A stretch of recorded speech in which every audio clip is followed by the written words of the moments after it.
Good morning, Unity of Charlotte.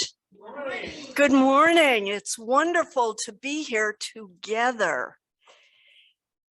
I love being at Unity of Charlotte. I was thinking about this morning, about how energized I was, both about our service today and the important decisions that we're making for ourselves and for our spiritual community. And I was excited to get going. So I want to welcome you, those of you here in our sanctuary, and those of you that are joining us on Zoom and later on YouTube. Our mission here is an important mission, and it is to nurture a deep and mature experience of God through the practice of unity principles. And simply put, and a lot of thought went into this, it is we are here to love, grow, and serve. And I'm Reverend Pat Dre, and I'm so glad to be with you this morning, however you have joined us. And I want to start our service with a passionate proclamation of our statement of oneness. So join with me in saying, there is one presence and one power in my life and the universe, God, the good, omnipotent. And take a breath and relax in your seat. A breath in, hold it for just a moment and let it out. And one more. Hold it and let it out. And go within. A daily word prayer. I celebrate life today.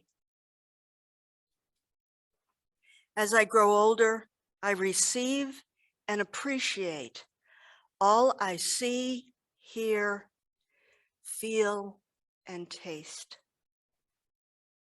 and smell.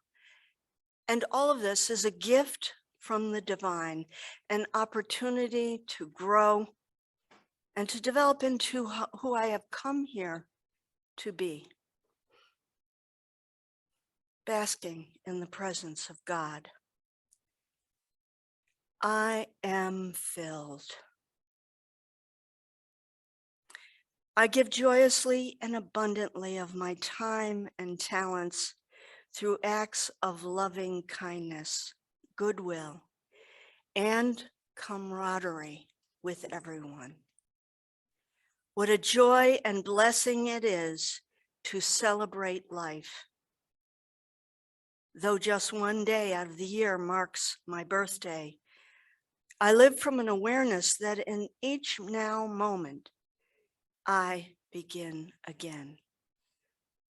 Becoming as a little child, I enthusiastically greet each day, every sensation and every interaction, however small, with awe and wonder, as if I am experiencing life for the first time.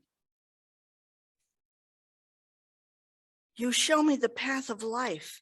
In your presence, there is a fullness of joy. In your right hand are pleasures forevermore. Psalm 16:11. Thank you again for being with us this morning. We'd like to let you know all the things that are happening here at Unity of Charlotte. Today is a big day, of course, because we have options to consider. And it's always wonderful to have options, especially about unity life. We have our ministerial candidates, Reverend Jim Ernston and Reverend Lisa Herkoltz, and they're going to be here for a Sunday message and workshop on July 24th. The workshop will be at the Courtyard by Marriott at 11 a.m. All the links can be found at your website, unityofcharlotte.org. And now I would like to echo, echo, echo. Boy, the power of the voice. Yes, the power of the voice. We do have a number of activities that are happening here at Charlotte, Unity of Charlotte, and we have, you can find those links at the website. We have the book club that will be on July 17th at 11:30 a.m. The affirmative prayer and meditation group meets now on the first and the third Tuesday evenings at 7:15. Please join us for that via Zoom. And then, of course, we have the dialogue and service group, which meets on Wednesdays at 1 p.m. and the men's group, which meets on the second and fourth Wednesdays of the month at 9:30 to 11 a.m. here at Unity.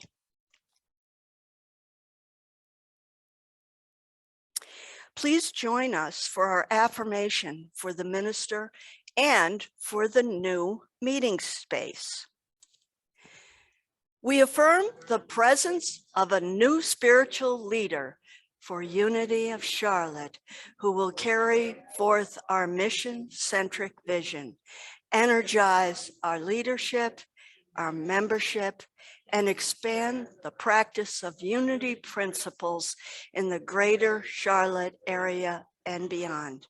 We affirm that we have a new home for Unity of Charlotte that fulfills every need for space, use, in order to support and share our unified purpose to love, grow, and serve. And here, so it is.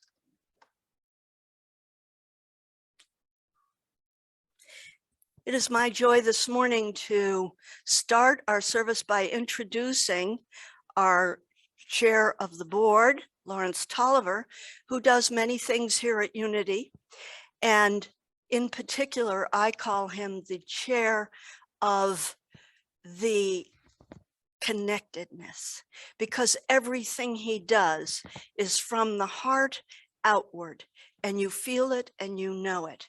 And today is a day where our connectedness really counts for us as we move forward for the things that are all things unity, moving into the future. I'm grateful for all of you being with us, and I'm grateful for the leadership that Lawrence Toliver offers us. The magnificent Lawrence Toliver.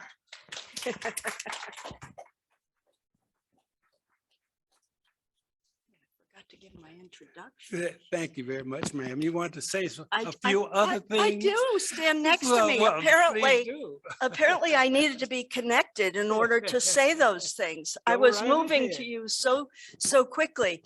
What I wanted to share really is that during the time of COVID, I had a number of people, friends from around the country, who were asking me, hey, how did you do? How did you get through COVID? And I said, well, you know, surprisingly well. And I thought about that a lot, and I had chances to talk to quite a number of you as to how you were doing during COVID and how you were doing as we would come through the last few months. And interestingly enough, it was a very similar report. So I reflected on it to figure out the why of all that. So why am I here at Unity? And that was really my answer to this question. Yes, the Unity principles are very important to me. But especially during COVID, it was revealed to me that fellowship is extremely important to me. And guess what? During those years, actually, and continuing a little bit into the present, I found that Unity was my lifeline. My connectedness continued in a very important and stable way. You see, I was on the board of trustees. I was the president of the board during that period of time up until January when Lawrence took over. But I was doing other important things. It was platform and lots of other issues. and things that are important to unity. Now, I had some disappointments over the period of COVID.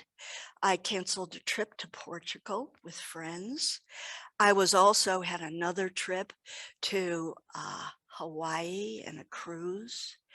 And I had to say bye-bye to those for the present. And I haven't been able yet to revive them or make them come into being, but I'm sure they're in my future. But the important things were still there. The connectedness was there. Yes, I was doing a lot on Zoom and by telephone. And of course, the platform on Sunday was very important to me because it fed a lot of the spiritual lifeline that is mine. So what do I have to say? Unity is my lifeline. It's my lifeline to important people.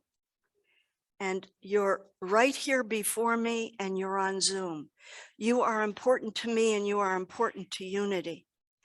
And sometimes in life, when it throws us unexpected things, we have to make hard choices and say bye-bye to Portugal temporarily and a few other things, but we don't ever say bye-bye to the principles that we live by and the relationships that are important to us. And so I am deeply grateful for the discussion we're having today, for the leadership that is here, and for the decisions ahead of us, because we are going to make those decisions for the good of our connectedness. And for that, I'm deeply appreciative. And I'm also appreciative for Lawrence standing next to me as I say this. Thank you. Thank you so much, Reverend Pat. Reverend Pat has been very important for us during the last 2.5 to 3 years. And we are so appreciative of her devoting her time and her leadership skills to our spiritual community. She's just told you what's important. Engage your spiritual life. Do not sit on it. Do not put on your pajamas and decide, well, sitting at home is enough. No, because whenever you come to your spiritual center to worship together, you bring your own power connection. Each person that is present here today has a power line to God, and it is activated right now. And every time we attend a Board of Trustees meeting, we are activating that unity power line. And it is important for us to make decisions for the future that enable us to draw in those who have been separated from us for 2.5 years. We're going to make decisions that enhance your ability to engage with one another like we used to. Let me just put it real clear to you. You know, our potluck meals were essential. You know that our special Thanksgiving gatherings were essential. You know that utilizing all of our meeting space here every Sunday was essential. And so we are, as a Board of Trustees, are going to make decisions that enhance our ability to engage with one another and to share our power lines with each other. So I'm going to ask Alan to go ahead and tee up our first slide. The thing that I am sharing with you at this time is the results of the efforts of about 9 or 10 individuals who drove up and down the highways and byways of Charlotte, North Carolina, of Fort Mill, of Pineville, of Matthews, Ray Road, and other places. We just worked. I, in fact, enlisted Jim Murray and Josie to pay specific attention to Westinghouse Boulevard and to Arrowwood Road. And they did an outstanding job surveying and finding possibilities. And I specifically know from experience and from dialogue and from phone calls that Michael Brown and Mike Barden were on the case, bringing opportunities to our attention. And Maria brought an opportunity to our attention when she learned that the AMC Theater Group across North America was offering its spaces for religious services. So we actually knocked on a lot of doors, made a lot of phone calls, and came up with a few possibilities for meeting our space needs. And so there is a PowerPoint being shared with you. And the first PowerPoint talks about this current address, 401 East Arrowwood.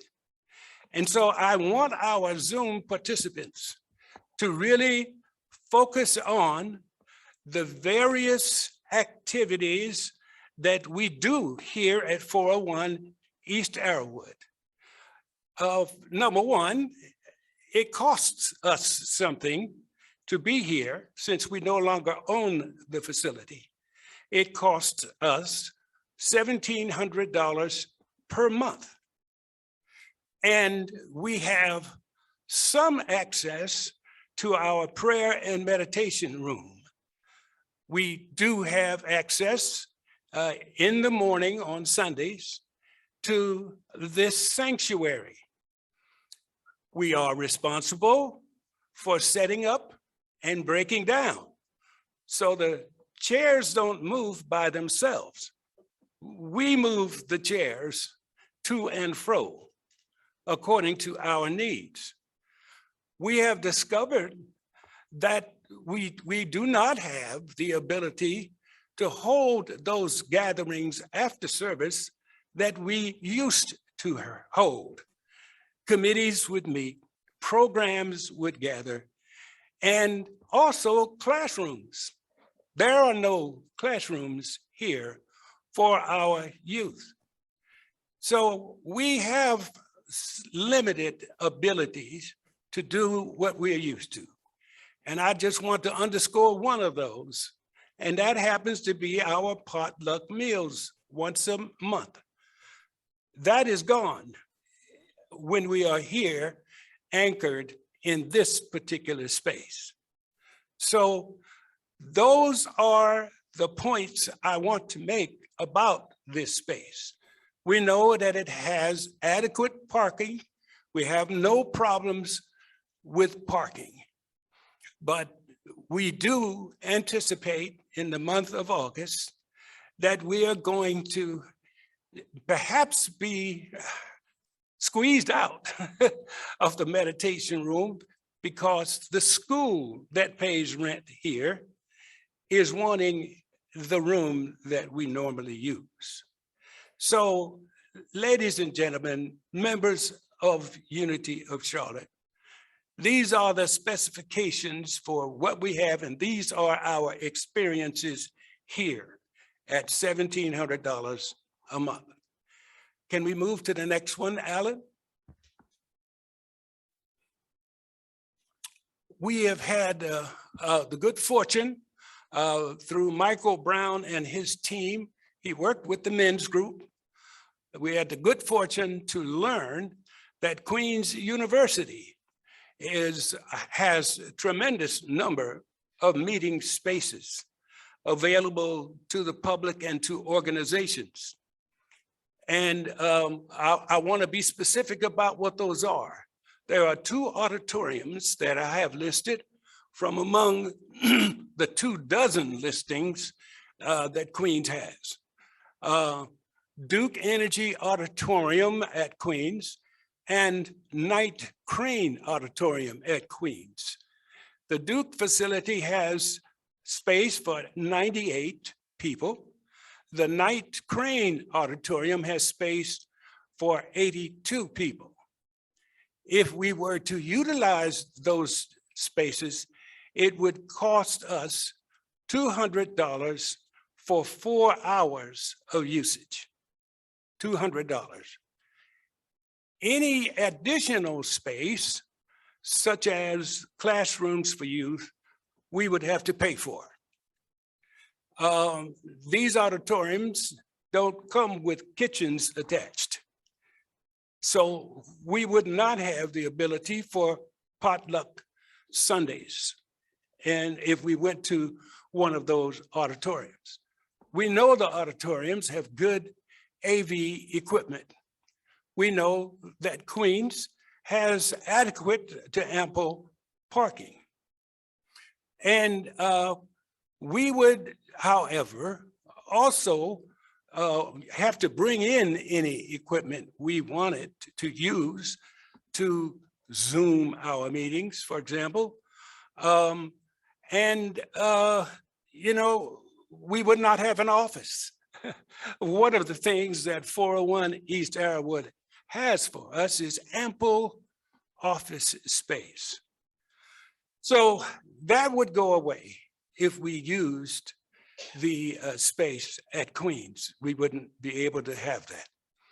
So children's classrooms, if we had them, we would have to rent additional space on the campus for our children. I have no idea what the proximity of those classrooms are to the 2 auditoriums I have spelled out. Actually, these are the 2 smallest auditoriums. There are other conference rooms that are smaller, but we would not be renting a conference room. That's why you don't see that up there. So, and we would have to negotiate any evening workshop time, and that would be a separate cost. So I've tried to be detailed with both of these discussions. Now, we will go to the third possibility. We were fortunate enough to, I don't want to say we stumbled upon it, but we've learned, pardon me, that the United Methodist churches in our community have been sharing their worship spaces and other facilities with other religious organizations. And we were having a tough time connecting with the people located at 3715 Ray Road. And I drove over because it's about 12 minutes from my home. So I drove over and I looked at that space on Ray Road. I looked at the grounds, because when I went there, I had not been able to reach anyone. And when I looked at the grounds, it's a little over 3 acres, and it's beautifully landscaped, well kept, in a residential area right across the street from an elementary school. So it is a very attractive location and good-looking facilities. So eventually, I did get a call back and talked to the person who actually is the president of their board of trustees. And she made arrangements for us from our board of trustees to meet she and 2 other members of her board of trustees on site. And that was a very good gathering. They showed us the full facilities, and they made it very clear to us. They had already had a discussion, and so they proposed that we pay them $1,200 per month for access to everything. Access to everything really does add up to a lot. There are classrooms for our children. There's even a preschool playground. So it is very nice in that regard. They have kitchen facilities. They have an office space. They opened the door so we could walk in. And so our administrator could assess whether that office space was big enough to accommodate our needs. We, walked over to the refrigerator, over to the oven and the stovetop, and we looked at perhaps 3 different lounges that are in that church facility. Very nice, homey places that we would be very comfortable in. And we, of course, would have to negotiate for any evening workshops that we might have. And the AV equipment in the sanctuary looks to be very good and modern. So I am at this point at the end of my presentation in regards to our options. 1, 2, 3, stay at 401 East Arrowwood. 2, utilize the opportunity to rent an auditorium at Queens every Sunday, but no other facility. So we would end up having to pay money for some office somewhere. And we would have to pay more money for classrooms on the campus. And then they don't have a preschool classroom at Queens. Preschoolers don't attend Queens. So we would, and then this third opportunity is at Wesley United Methodist Church, 3715 Ray Road. Those are the 3 opportunities that our team of people were able to bring to your attention. I might add that Barbara Rolfe, as well as Alan, also provided input on space possibilities. And I enlisted Reverend Pat to help me last week with the Presbyterian congregations. And so she did indeed touch base with 6 or 7 of them. I was able to visit one of those Presbyterian campuses, which had everything we needed, but then they told us they were not interested at this time. So we do have perhaps 2 other possibilities from United Methodist churches that may come through, but because this is the summer, people are on vacation. Many of us were out of town. It was a challenging thing for us in that regard. So there definitely is no possibility with a former partner of Unity of Charlotte, namely the Seventh-day Adventists. I spoke with the person who is the treasurer of their conference here in Charlotte, Mecklenburg. And she says that she was surprised to learn that only 3 of her Seventh-day congregations own their own facility. And none of those 3 have the capacity to, enable us to share their space, which would be nice, as you know. They meet on Saturdays. And so it would have been a complementary situation.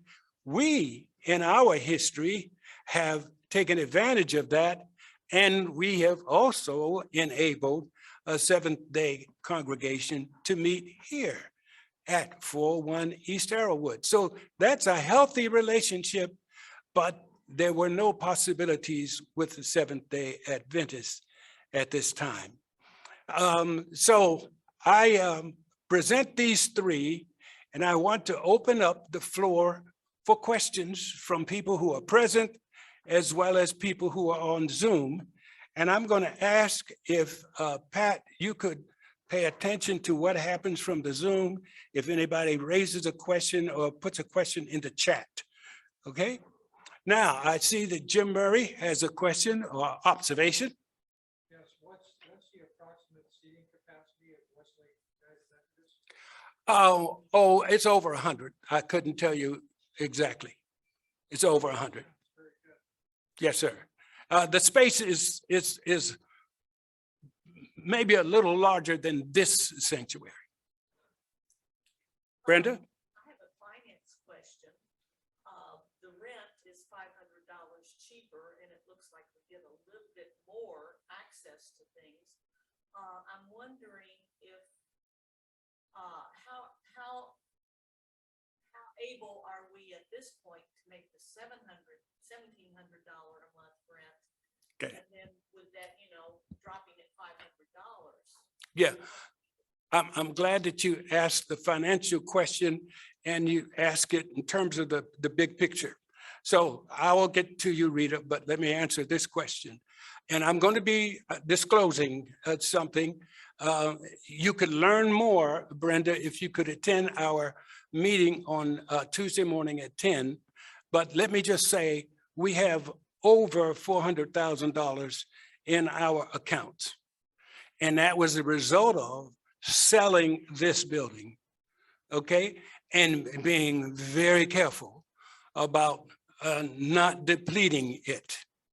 So to the extent possible, your Board of Trustees has kept a very tight rein on expenditures because we don't yet know how much our senior minister is going to command from us. And that brings up one other subject. It's important. There's actually two subjects that I need to bring out, but this one is important.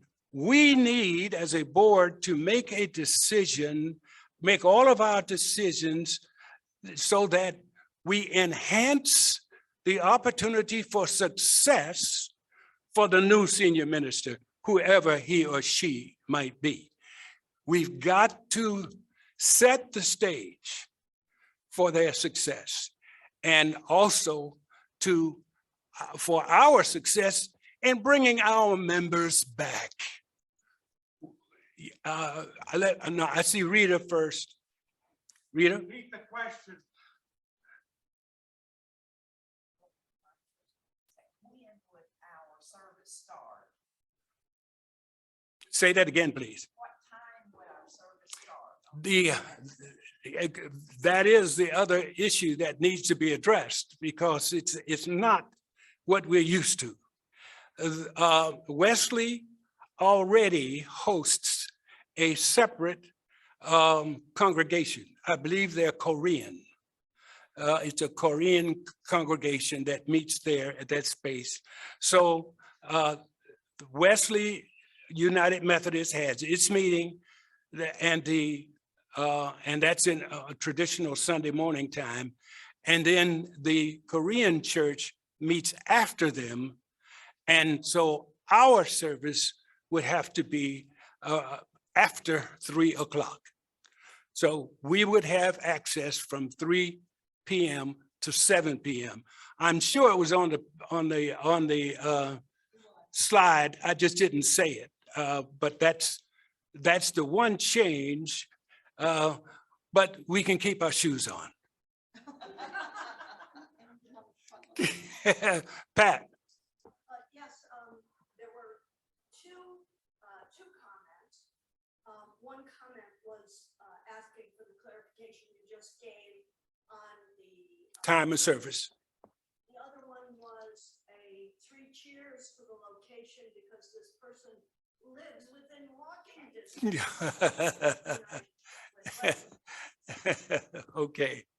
Okay, Maria? Most churches that we lease from are going to have service in the morning. Yes, correct? yes. Most churches that we get attracted to or that would make space for us would have to be later in the day anyway, correct? Either that back to this time of day, one or the other, late afternoon or early morning. You're correct. And that still looks like the most likely possibility. So those outstanding, how can I say, possibilities, the ones we've made some contact with, are churches. And so we would end up having to negotiate a time that was probably in the afternoon. Yeah. Well, for those on Zoom, Barbara Rolfe, who is a member of our Board of Trustees, is commenting by asking you not to rush to a decision about the time of day for our services. Please take it under prayerful consideration, because, you know, we would be able to have Sunday dinner together. It wouldn't have to be once a month. It could be as we are able. And as long as there are people who raise their hand to facilitate that, hey, it can happen. So there's one other thing, and I want to bring to the table. Maria Malavi made an observation when this possibility at Wesley came up. Her observation was quite simply, teenagers don't want to be coming to church on Sunday morning, no how. They would rather do something later in the day. And any of you who are paying attention to public education in America, you know that there are all kinds of data saying teenagers' brains don't wake up till later in the day. So we do, you know, there are pros and cons. There may be some discomfort in the beginning, but look, our ability to fellowship with one another is key to our success. If we're not able to fellowship, how can the new senior minister succeed? Yes, Miss Nancy. Nancy, please come up and sit here and I'll hand the. Oh, we're gonna do a professional thing. Look at this. Oh, my goodness. I'll make it easy for you Thank you. as I try to. Thank you, Nancy. Yes, at Wesley Methodist Church, would we have access to the building during the week for any classes or meetings? Absolutely. Answer is No yes. question. Great. No question. There was also a question on the chat asking if we checked with Amity Presbyterian. And I'm trying to remember my list, Lawrence. Where is that supposed to be? We checked on all of the Presbyterians that were in the area that we had identified. I'm not remembering, but Maria is on it right now to get the address. And then we'll answer that question. I can tell you that I knocked on the door, made a telephone call, and left a message at a progressive Baptist church. It's called Sardis Baptist Church, but no one was home in either case. And there was one other Baptist church that I also, again, a progressive one, that I also tried to reach and was not able. We got to remember that's 4th of July week. And so, you know, vacations are just what happens in North Carolina during that week. Yes, Pat? The Amity, we did check with Amity and it was one of two things. They didn't have a time for us or didn't have a space for us. And I'd have to look at my notes. Right. Okay. Very good. Thank you. And I made a visit to Carmel Presbyterian, and they showed me the space that might be available to us. And when I sent them the requested email documenting our request, And the pastor there said no. He did not say why. He said no, but he said he could not accommodate us at this time. So it was a lot of possibilities that we looked at. Could you comment on the work that was done at school locations? School locations, as in JCSU and Queens, Public schools. public schools. Well, I'm going to have to ask my two gentlemen out here, Michael and Mike, did you attempt any effort with the public schools? Yes, we, started about last summer in that process, but I didn't think that was well received. But Thanks, Michael. So appreciate it. with the public schools, they're very inexpensive. I think I shared information with the men's group. So public schools are great in terms of affordability. Now, in terms of setting up and taking down, I'd have to get more information about that. But in terms of affordability, they're greatly affordable. But I did not get a very positive response in terms of that wasn't our top priority at the time. But if we were to revisit it, I had visited up on Nations Ford Road, a brand new school. What I found out last summer was that they don't rent out anything the first year that the school is open. But it's a multicultural school. It's a language academy. And so, you know, one of our goals was to become more multicultural. I mean, we're multicultural now, but I've not contacted them since because I didn't think that was a top priority, but I'd be glad to. Kitchen, did they have kitchen facilities? Yeah, public schools have Always the lots ca- of there's kitchens. always cafeteria. I visited, okay, help me out, Mary. Sterling Elementary School, which is Mhm. at the end of the line of the light rail down in Mhm. Pineville. And you know, but just didn't go any further. I'd be glad to contact them again. I thought about the possibility, and I hadn't had a chance to talk to the board, so if I'm out of order, I apologize for that, but that elementary school right across the street from Wesley United might be available for us to use at a time that people are more comfortable with. Because we're asking people to, you know, think outside the box, but it's like, well, maybe they don't have to. Maybe if we keep looking. Michael has some information from a former president of our board, Douglas Welton, that we still may end up with a possibility on Woodlawn Road, about 6 blocks or so from the Woodlawn. And I'm also going to be making contact. Now, I made contact over the school that's close to Quail Hollow Middle School. I forget that school. So there are lots of possibilities, just a matter of whether we want to look at that. The thing about the school across from Wesley United Methodist is that if somehow we could make an arrangement where we could still use their office, but they have a beautiful office space available at Wesley United Methodist Church, that if we could somehow do that and do the worship service across the street. So they're all kind of possible. When it comes to schools, there are a tremendous number of possibilities. Maria has a question.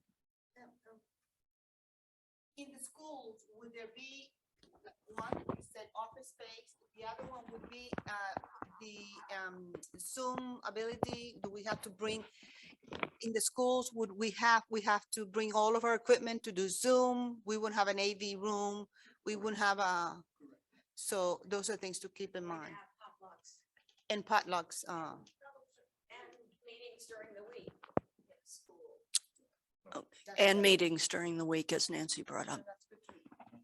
Thank you. Brenda? One comment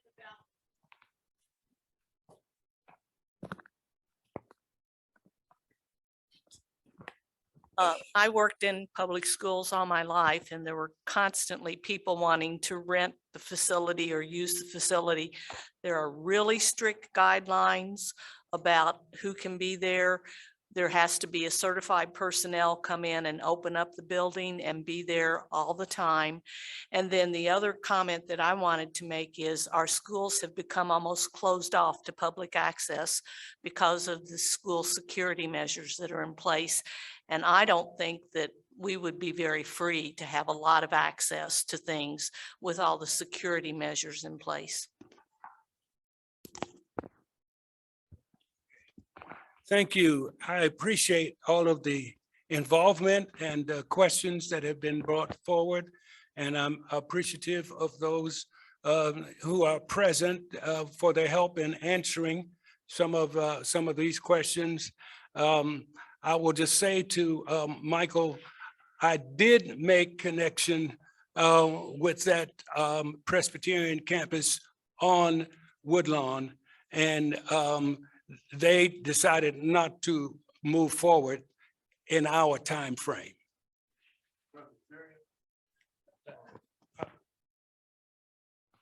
Yeah, Grace. It's Grace. It's Grace Methodist. Okay. They don't want to do that.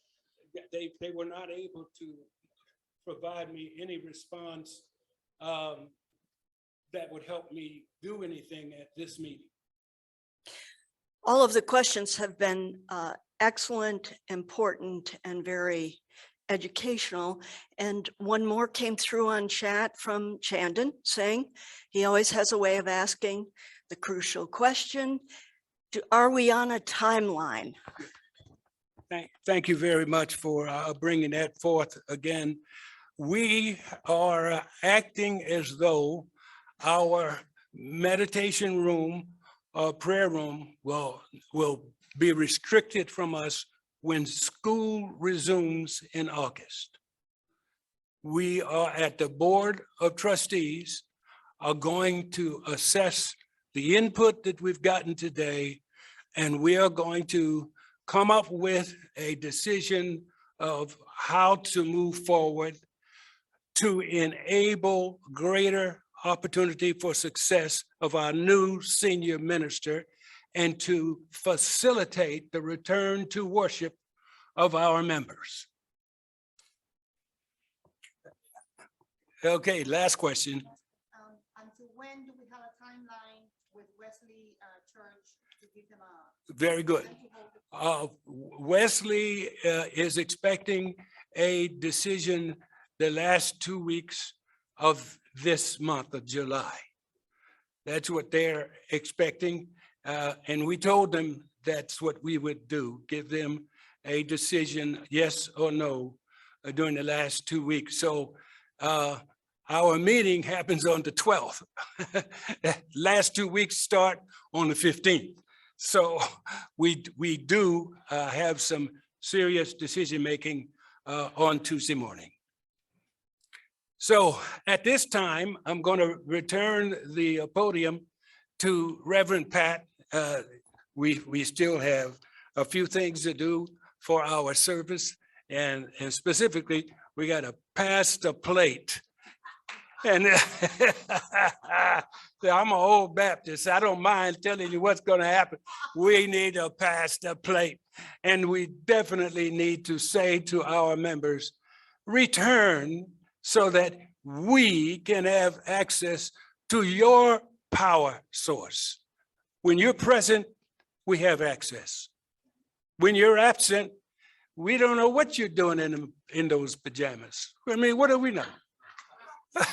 Bye. I'm always dressed. I just want to make that Mr. clear. President, I happen to see it on the chat. And we don't let it get monitored in the chat. Yeah, that's what I've I been was doing. monitoring the whole I time. just saw something on the chat, Go right ahead. Go ahead. and if somebody was monitored, We were. Now go ahead and ask the question. they asked, I'd rather have it read. Well, I will comment on two things and then Alan can correct me because I'm not in front of it. And that is, there were two people who applauded the efforts of those, of all of you that participated in this very important endeavor. The second thing was that both Yvonne and Chandon gave a thumbs up to those who engaged in that. And I think it was Yvonne in particular was very both appreciative and also said she really likes Ray Road. So I'll just add those two. Was there something more?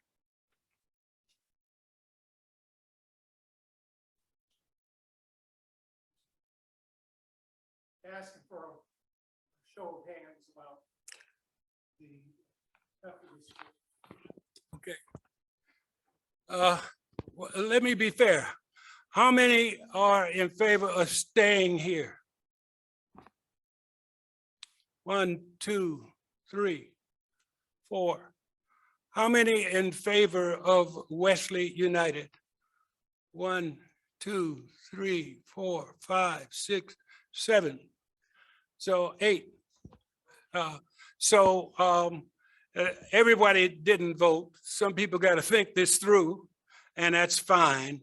And 2 more on chat for Wesley. So there were, you're for staying. So we're going to add 1 to staying, that makes 5. But we've got 10, and I didn't vote, Pat didn't vote. You know, I don't think Mike voted. You did? Okay, what was your vote? Excuse me. Wesley. So we are 2 to 1 in favor of Wesley is what we've got at this point. Anybody in favor of Queen's University? Anyone in favor of Queen's University? None seen. Alan, none seen. Okay, Reverend Pat, thank you. We've had a good exchange and good questions. Thank you. And thank you for your thoughtful leadership and your thoroughness to let us know what the options are and the pros and cons of each. Thank you so much. Thank you. Let's have a round of applause for all. And now for our offertory, wherever I belong, wherever I join with others, I am in support of that in all ways, in the magnificent energy and contribution and leaning into the axle grease, getting things done, getting information together, and all other ways of support. So please join with me in our offertory message, our prosperity blessing. Joyously, I give this gift, knowing the divine presence blesses and multiplies all that I am, all that I have, all that I give, and all that I receive. Thank you, God. And thank you all for your generosity in so many ways. The light of God surrounds us. The love of God enfolds us. The power of God protects us. The presence of God watches over us. Wherever we are, God is, and all is well.